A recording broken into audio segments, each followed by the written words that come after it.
Imagine que ce que tu aimais le plus au monde devenait l'instrument de ta mort. C'est exactement ce qui est arrivé à Dingo Dinkelman quand il a rencontré un serpent qu'il avait tenu en main d'innombrables fois auparavant. Mais cette fois, quelque chose a terriblement mal tourné. Ce qui s'est passé ensuite devait choquer la communauté des spécialistes de la faune et montrer pourquoi même l'expert en serpents le plus expérimenté du monde ne pouvait échapper à la trahison mortelle de la nature. En septembre 2024, alors que l'air chaud du printemps balayait les paysages luxuriants des Midlands du KwaZulu-Natal, en Afrique du Sud, une rencontre mortelle se préparait qui allait ébranler le monde de la conservation.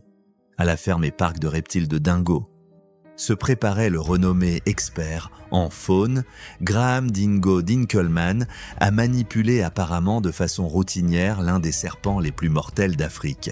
En quelques minutes, ce conservateur intrépide allait vivre une réaction catastrophique face à une attaque fulgurante qui le plongea dans un combat désespéré pour sa survie durant un mois. Une lutte à laquelle il succomberait finalement à cause de la morsure venimeuse d'une mamba verte orientale. L'expert en faune sauvage âgé de 44 ans s'était fait un nom en manipulant sans peur les animaux les plus dangereux d'Afrique, en particulier les serpents venimeux, ce qui lui valut le surnom de Steve Irwin d'Afrique du Sud. Dans ses vidéos, il montrait souvent comment il gardait calmement des animaux qui auraient paniqué la plupart des gens. Un témoignage de ses capacités extraordinaires et de décennies d'expérience. Mais ce jour-là, sa grande expertise ne suffisait pas à le protéger de la combinaison mortelle d'un venin très puissant et de sa propre réaction allergique sévère. Ce jour fatidique, Dinkelman se préparait pour une autre démonstration de la faune dans sa réserve. Le soleil projetait de longues ombres sur le terrain, tandis qu'il marchait avec assurance entre les enclos. Sa famille, son épouse Kirsty et leurs 3 enfants Taylor, Maddie et Rex étaient à proximité, habitués aux rencontres audacieuses de leur père avec des animaux dangereux. Pendant des années, ils avaient observé comment il gérait les mambas noirs, les vipères heurtantes et les crocodiles. Avec une expertise décontractée qui suscitait à la fois peur et fascination chez son public, en constante croissance de plus de 111 000 abonnés YouTube et 646 000 abonnés Instagram. Né en 1980 à Pietermaritzburg, Afrique du Sud, Dinkelman passait souvent ses vacances d'enfance avec son père, qui travaillait pour le Natal Park Sport dans des réserves naturelles. Enfant, il ne montrait aucune peur des animaux et ramenait souvent à la maison des oiseaux et des reptiles blessés pour les soigner, au grand désarroi de sa mère. Dès l'âge de 12 ans, il manipulait de petits serpents qu'il trouvait dans le jardin, développant ainsi des compétences qui allaient de plus tard marquer sa carrière. Sa formation initiale dans une école locale axée sur la conservation de la nature a renforcé sa passion pour la protection de la faune. Cette première rencontre avec la nature a éveillé une passion qui devait déterminer le but de sa vie. Il disait souvent à son public que sa vocation était de connecter les gens aux animaux, en particulier ceux qui avaient peur des serpents ou de se salir. Sa mission était d'enthousiasmer les gens pour la conservation de la nature et il poursuivait cet objectif avec une ardeur inlassable. Le parc de reptiles abritait des dizaines d'espèces, mais parmi elles se trouvait un résident particulièrement mortel, une mamba verte orientale. Le serpent élancé aux écailles vert émeraude était l'un des spécimens les plus précieux de Dinkelman et apparaissait dans des vidéos éducatives sur les serpents les plus dangereux d'Afrique. Ce que beaucoup de ses partisans ne savaient pas, c'est que Dinkelman avait développé au fil des années, en raison d'expositions répétées au venin, une allergie au venin de serpent, une bombe à retardement qui devait bientôt exploser avec des conséquences catastrophiques. Mais à quel point cette serpent semble-t-il belle et mortelle est-elle vraiment mortelle? La mamba verte de l'Est n'est pas juste un autre reptile. C'est un tueur silencieux dont le venin agit plus rapidement que la plupart ne peuvent réagir. La mamba verte orientale est l'un des serpents les plus mortels d'Afrique. Elle peut atteindre jusqu'à 2,50 m de long et est un chasseur arboricole dont le venin neurotoxique attaque le système nerveux avec une efficacité dévastatrice. Contrairement à son parent plus agressif, la mamba noire, la mamba verte de l'Est, évite généralement les confrontations, ce qui la rend un peu moins notoire mais pas moins mortelle. Leur couleur vert vif offre un camouflage parfait dans les arbres et les buissons des régions côtières de l'Afrique de l'Est, ce qui leur permet de frapper sans être vue. Lorsqu'elle se sent menacée, la mamba peut effectuer plusieurs morsures rapides et injecter du venin à travers ses crocs creux qui agissent comme des seringues. Le venin contient des neurotoxines puissantes qui paralysent progressivement le système respiratoire de la victime. Sans antivenin, la mort par insuffisance respiratoire peut survenir en 30 minutes à quelques heures. Même avec un traitement médical, le taux de mortalité reste élevé, en particulier chez les personnes ayant un système immunitaire affaibli ou des réactions allergiques au venin. Lorsqu'en ce jour de septembre, Dingo Dinkelman entra dans l'enclos de la mamba verte orientale, il suivit une routine qu'il avait déjà effectuée des centaines de fois auparavant. Avec des mouvements expérimentés, il ouvrit le contenant sécurisé où le serpent mortel était logé. Peut-être était-ce un bref instant d'inattention, une petite erreur d'évaluation de la position du serpent ou simplement la nature imprévisible des animaux sauvages. Mais en une fraction de seconde, tout changea. La mamba, percevant une menace ou une opportunité, a frappé à une vitesse fulgurante. Ses crocs ont pénétré la chair de la main de Dinkelman et injecté une dose puissante de venin neurotoxique directement dans sa circulation sanguine. La première morsure a peut-être ressemblé à une piqûre d'aiguille aiguisée, mais Dinkelman a immédiatement compris la gravité de la situation. Il avait déjà été mordu une fois et avait survécu. Mais cette fois, tout était différent. Les plaies par perforation étaient de profondes, les crocs de 8 mm du serpent traversaient de plusieurs couches de tissu et atteignaient directement les vaisseaux sanguins, transportant rapidement le venin dans son corps. Les 2 points de piqûre ont immédiatement commencé à gonfler et sont devenus d'un rouge furieux, tandis que les composants du venin endommageant les tissus faisaient effet. En l'espace de quelques secondes, son corps commença à réagir violemment au poison. Contrairement à une intoxication typique, où les symptômes graves prennent minutes ou heures, la réaction allergique de Dinkelman provoqua une réaction anaphylactique immédiate.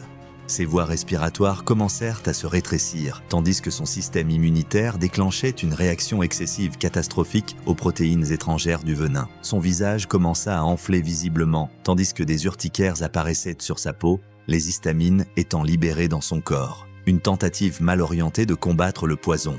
Dinkelman parvint à sécuriser le serpent et à appeler à l'aide, mais sa voix était déjà rauque alors que sa gorge enflait. Sa famille se précipita à ses côtés et le trouva luttant pour respirer, le visage rougi et gonflant rapidement. Son pouls y battait à plus de 160 battements par minute, tandis que sa tension artérielle chutait à des niveaux dangereusement bas, signe classique d'un choc anaphylactique.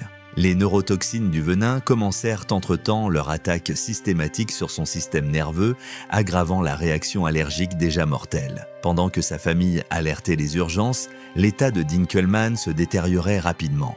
Sa respiration devenait de plus en plus difficile à mesure que ses bronches se rétrécissaient. L'alimentation en oxygène de son cerveau diminuait chaque seconde. Ses membres picotaient et devenaient engourdis, car les neurotoxines du venin bloquaient les impulsions nerveuses vers ses muscles. Sa vue se brouillait et il luttait pour rester conscient. Ses lèvres et ses ongles devenaient bleus, un signe évident de manque d'oxygène, ce qui alarma sa famille dans leur désespoir alors qu'ils attendaient chez l'arrivée de l'aide médicale. Les secouristes sont arrivés sur le lieu isolé et ont immédiatement administré de l'épinéphrine pour combattre l'anaphylaxie. Mais le double impact de la réaction allergique et du poison neurotoxique avait déjà causé des dommages considérables. La respiration de Dinkelman a échoué.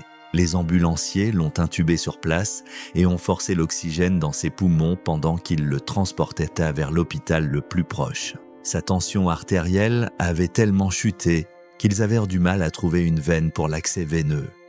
Finalement, ils ont dû recourir à une infusion intra-osseuse où des médicaments vitaux ont été injectés directement dans la moelle osseuse de son tibia.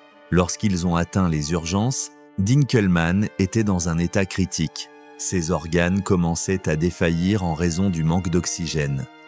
Le personnel médical a administré un antidote, mais la combinaison de la grave réaction allergique et des puissants neurotoxines avait déclenché une tempête parfaite dans son corps. Le venin avait déjà commencé à détruire les tissus autour de la morsure tout en attaquant son système nerveux.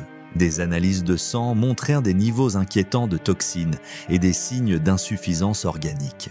Son sang ne coagulait plus correctement et des hémorragies internes avaient commencé dans plusieurs organes, une complication dévastatrice des propriétés hémotoxiques du venin. Les médecins ont plongé Dinkelmann dans un coma induit par des médicaments afin de réduire la charge sur son corps et de protéger son cerveau de nouveaux dommages. Des ventilateurs ont pris en charge sa respiration, tandis que de puissants médicaments luttaient pour stabiliser son état. L'équipe médicale a travaillé sans relâche, administrant à plusieurs reprises des antidotes et des médicaments pour combattre la réaction allergique, mais les dommages étaient considérables. Des appareils de dialyse ont été utilisés pour soutenir ses reins défaillants, tandis que des dispositifs spécialisés surveillaient la pression dans son cerveau qui commençait à enfler dangereusement en raison du manque d'oxygène. Dinkelmann est resté 4 semaines en soins intensifs. Son corps luttait sur plusieurs fronts.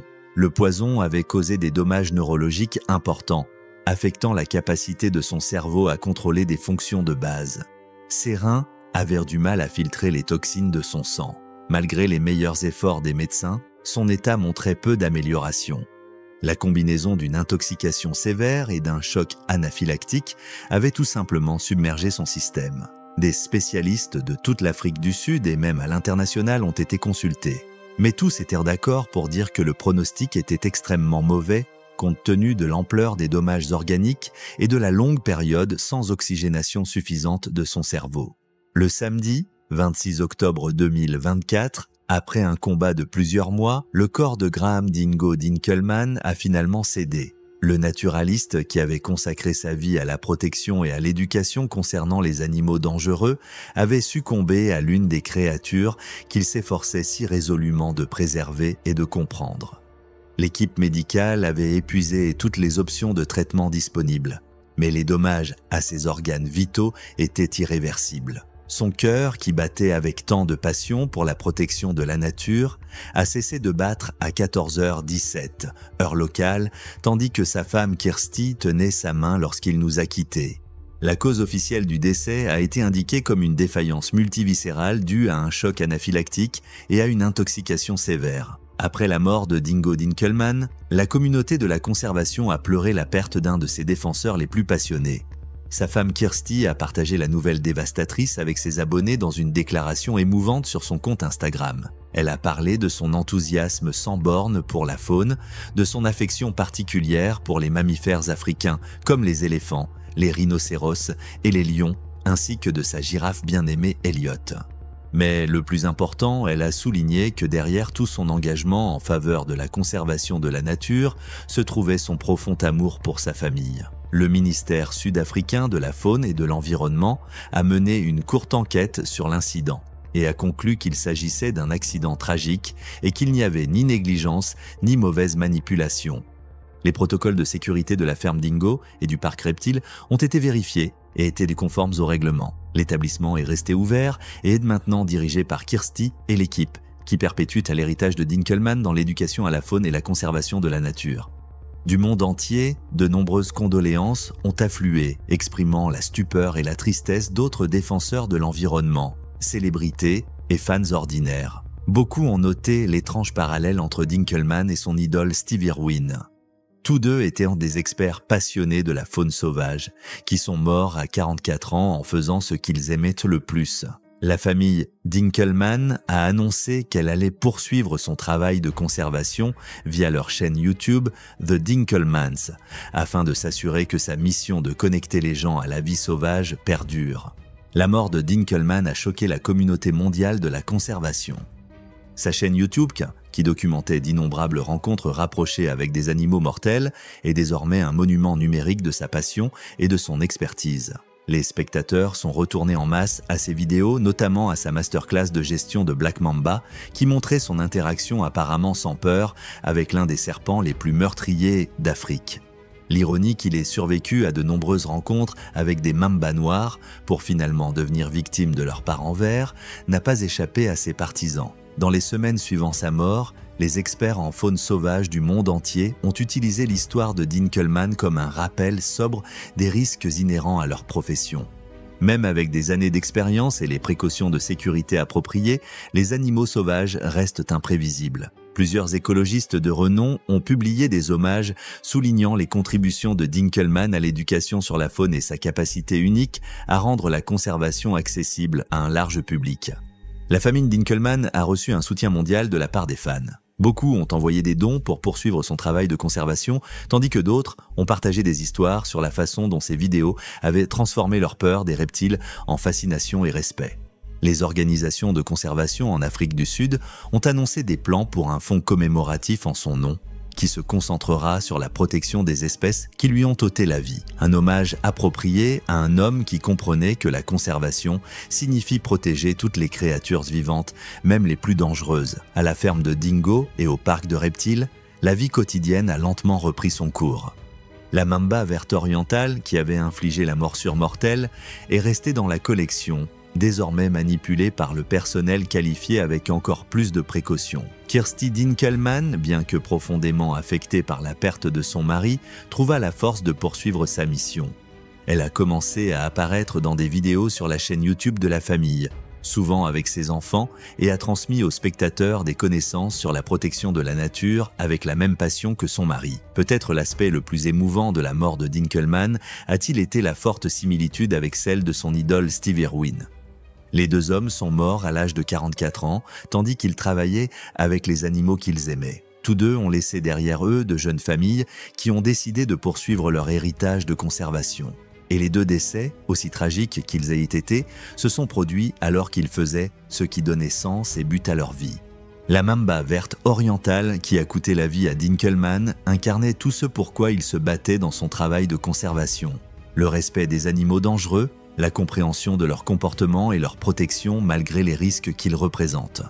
Dans sa dernière vidéo, publiée avant la rencontre mortelle, Dinkelmann a parlé de l'importance de protéger toutes les espèces, pas seulement les charismatiques ou inoffensives. Des experts médicaux ont ensuite constaté que le cas de Dingo Dinkelmann souligne le risque rare mais sérieux de développer des allergies aux venins d'animaux par exposition répétée.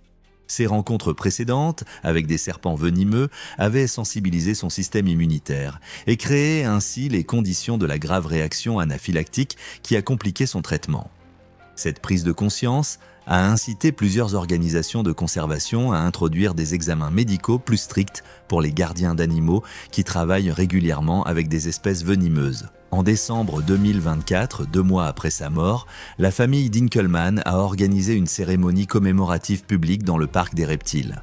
Des centaines de fans se sont réunis avec des écologistes de premier plan et d'autres animateurs spécialisés dans la faune pour célébrer sa vie et son héritage. La cérémonie comprenait des hommages vidéo de personnalités internationales de la conservation et s'est terminée par l'inauguration d'une nouvelle installation d'élevage pour reptiles en voie de disparition, nommée en son honneur.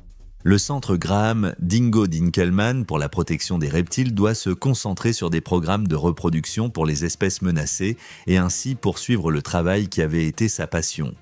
Quand les visiteurs entrent aujourd'hui dans la ferme et le parc de reptiles d'Ingos, ils sont accueillis par une statue en bronze grandeur nature de Dinkelmann, représentée avec son large sourire caractéristique et un serpent posé sur ses épaules. La plaque en dessous porte sa devise souvent répétée sur l'importance de connecter les gens aux animaux pour s'assurer que ces animaux ont un avenir.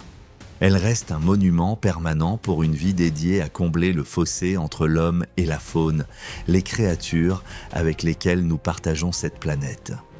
Pour les enfants de la famille Dinkelmann, la mort de leur père apporta non seulement le chagrin, mais aussi un profond sentiment de responsabilité. Taylor, Maddie et Rex avaient grandi entourés d'animaux sauvages et avaient déjà commencé à apparaître dans les vidéos de leur père, montrant dès leur jeune âge des signes d'héritage de sa passion pour la conservation. Désormais, sous la direction de leur mère, ils prennent progressivement un rôle de plus en plus grand dans le travail de conservation de la famille, fermement déterminés à poursuivre la mission qui a marqué la vie de leur père. Si ces histoires ont éveillé ta curiosité, clique maintenant sur la prochaine vidéo sur ton écran pour une autre rencontre choquante avec la nature qui te laissera sans voix.